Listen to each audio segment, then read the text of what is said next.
Hello students, इस video lecture में हम बात करने वाले हैं difference between charge and mass, यानी कि आवेश तथा द्रव्यमान में अंतर के बराबर पढ़ने वाले हैं। सोचो, आवेश की गुण हम जानते हैं, पढ़े हुए हैं, और द्रव्यमान भी 11वीं क्लास में पढ़ा हुआ है। सोचो क्या अंतर हो सकता है। पहला अंतर क्या होगा? पहला अंतर सोचो, इलेक्ट्रॉन ऋण आवेशित होता है, नेगेटिव होता है, प्रोटॉन पॉजिटिव होता है, यानी कि आवेश दो टाइप का होता है, पॉजिटिव और नेगेटिव।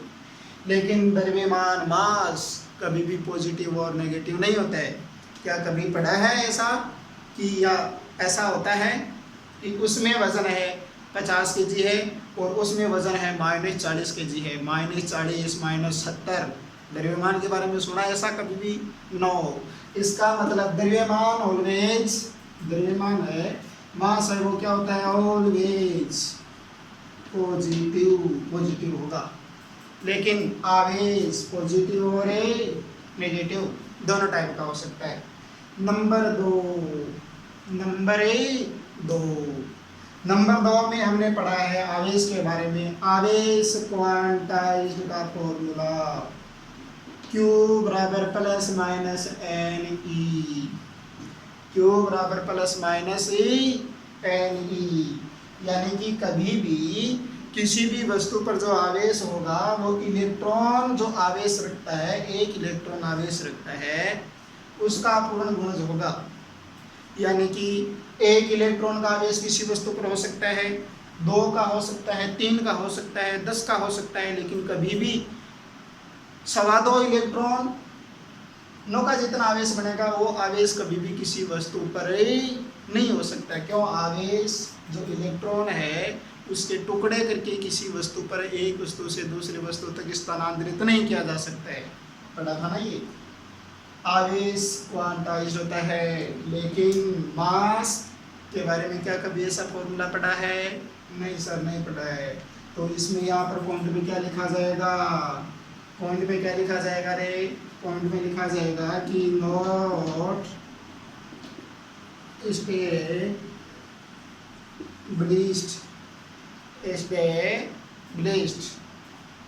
क्या लिखा जाएगा? एस्टेब्लिश्ड, यानी कि अभी तक ऐसी कोई खोज नहीं हुई है कि आवेश क्वांटीकरण सिद्धांत की पालना करता है। नंबर 3, आवेश संरक्षित रहता है, आवेश कंजर्वेड होता है, कंजर्वेशन लॉ ऑफ चार्ज। आवेश किसी भी प्रोसेस के दौरान उतना ही रहता है जितना पहले था, और प्रोसेस के बाद में कोई बॉम्ब का फटना या किसी भी न्यूक्लियर रिएक्शन का होना, पहले जितना आवेश है उतना ही आवेश बाद में रहेगा, चेंज नहीं होगा, बल्कि एक वस्तु से दूसरी वस्तु पर स्थानांतरित हो सकता है। पता था ना? पलट के बोले तो आवेश को नहीं उत्पन्न किया जा सकता है और नहीं नष्ट किया जा सकता है, लेकिन स्थानांतरित किया जा सकता है। इसके बाद में इसमें कभी भी जो मास होता है वो कंजर्व्ड नहीं होता है। मास क्या नहीं होता है? कंजर्व्ड नहीं होता है। जैसे घर में एक लकड़ी को जलाते हैं, लकड़ी में जितना द्रव्यमान जलने से पहले होता है, क्या उतना द्रव्यमान जो पीछे में रहता है उसमें होता है? नहीं, कम हो जाता है। कहाँ गया वो द्रव्यमान? ऊर्जा में बदल गया। किस में बदल गया? ऊर्जा में बदल गया। इसका मतलब आवेश जो द्रव्यमान है, मास है, संरक्षण के सिद्धांत की पालना नहीं करता है, लेकिन आवेश संरक्षण के सिद्धांत की पालना करता है। तो नंबर 3, इसमें हम क्या लिखेंगे कि mass not conserved, mass not कंजर्वेड,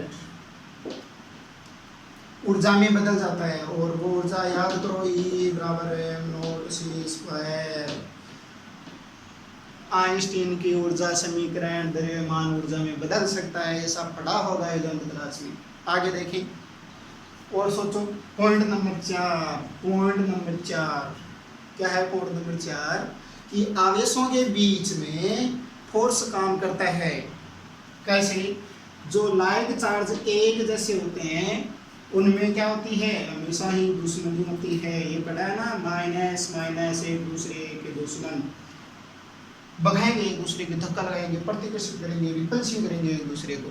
like से चार्ज रिपल्सिव फोर्स, और अनलाइक प्लस माइनस एक दूसरे की तरफ अट्रैक्ट होते हैं, दोनों के बीच में प्यार होता है, लेकिन समान प्रकृति के आवेशों के बीच में दुश्मनी होती है। ये याद किया था सर। लेकिन द्रव्यमान, द्रव्यमान सब द्रव्यमान जो फोर्स, द्रव्यमान में फोर्स, गुरुत्वाकर्षण, ग्रेविटेशनल फोर्स के बारे में पढ़ा होगा कि ब्रह्मांड में प्रत्येक कण दूसरे कण को अपनी तरफ खींचता है, लेकिन उसको रिपल्सिव प्रतिकर्षित नहीं करता है। तो इसमें हम क्या लिखेंगे कि जो ग्रेविटेशनल फोर्स है, ग्रेविटेशनल फोर्स ऑलवेज किस प्रकृति का होता है, अट्रैक्ट नेचर का होता है। किस नेचर का होता है, अट्रैक्ट नेचर का होता है। आगे नेक्स्ट इम्पोर्टेंट एक बात करें, यानी कि सारे इम्पोर्टेंट हैं, थोड़ा सुनने में इंटरेस्टिंग लगेगा कि जो द्रव्यमान है, क्या है, द्रव्यमान। ये द्रव्यमान, हमारा जो द्रव्यमान है, यदि हम बहुत तेज दौड़ने लग जाएं या भागने लग जाएं किसी साधन के द्वारा, या हमारी गाड़ी है बहुत ज़्यादा तेज स्पीड से दौड़ती है, तो उसका द्रव्यमान बढ़ता जाता है। जितनी तेज दौड़ेगी उसका द्रव्यमान बढ़ेगा। लेकिन छोटी स्पीड पर ये जो हम स्पीड देख पाते हैं, उस पर कोई बहुत ज़्यादा नहीं बढ़ता है, हमारे को पता नहीं लगता उसका। लेकिन प्रकाश के वेग के बराबर हो जाए तो उसका द्रव्यमान बहुत ज़्यादा बढ़ जाता है, अनंत हो जाता है। ये हम आइंस्टीन के आपेक्षिकता के सिद्धांत से पढ़ा था, आइंस्टीन रिलेटिविस्टिक्स थ्योरी में पढ़ा था, 11वीं क्लास में पढ़ा होगा आपने कि m बराबर m0/1 माइनस v²/c²। लेकिन चार्ज कभी भी स्पीड पर निर्भर नहीं करता है। इलेक्ट्रॉन का जो चार्ज है, वो चार्ज कभी भी ऐसा नहीं होता है कि इलेक्ट्रॉन पर जो आवेश है -1.6 × 10⁻⁻19 कोई समय उतना है और वो तेज भागने लग जाए तो वो बदल जाता है, ऐसा नहीं होता है। यानी कि ये हमेशा इनवेरिएंट, या हिंदी वाले जो हंसकुले हैं वो मेहनत करना, उसको हिंदी में बोल रहा हूँ, लिख सकते हो आराम से। यानी कि आवेश चाल पर निर्भर नहीं करता है, और ये चाल पर निर्भर करता है। और निर्भर किस तरीके से करता है, m बराबर m0/√1 - v²/c²। और नंबर 6 एक और लिखना चाहो तो लिख सकते हो, अंतर नंबर 6 ऊपर लिख देता हूँ, यहाँ पर नंबर 6 क्या होगा, नंबर 6 एक आवेशित कण जब त्वरित गति करता है, एक्सीलरेशन उसमें होता है, तो क्या होता है, एक्सीलरेशन होने से विद्युत चुंबकीय विकिरणें निकलती हैं। यानी कि हम ऐसे बोल सकते हैं कि त्वरित आवेश ऊर्जा को रेडिएट करता है, उत्सर्जित करता है। लेकिन द्रव्यमान चाहे वो त्वरित हो चाहे स्थिर हो, लेकिन वो ऊर्जा को रेडिएट नहीं करेगा। स्टूडेंट्स, माफी चाहूँगा, टेक्निकल प्रॉब्लम के कारण बड़े वीडियो अपलोड नहीं कर पा रहे हैं, तो मिलेंगे नेक्स्ट वीडियो में। Thank you.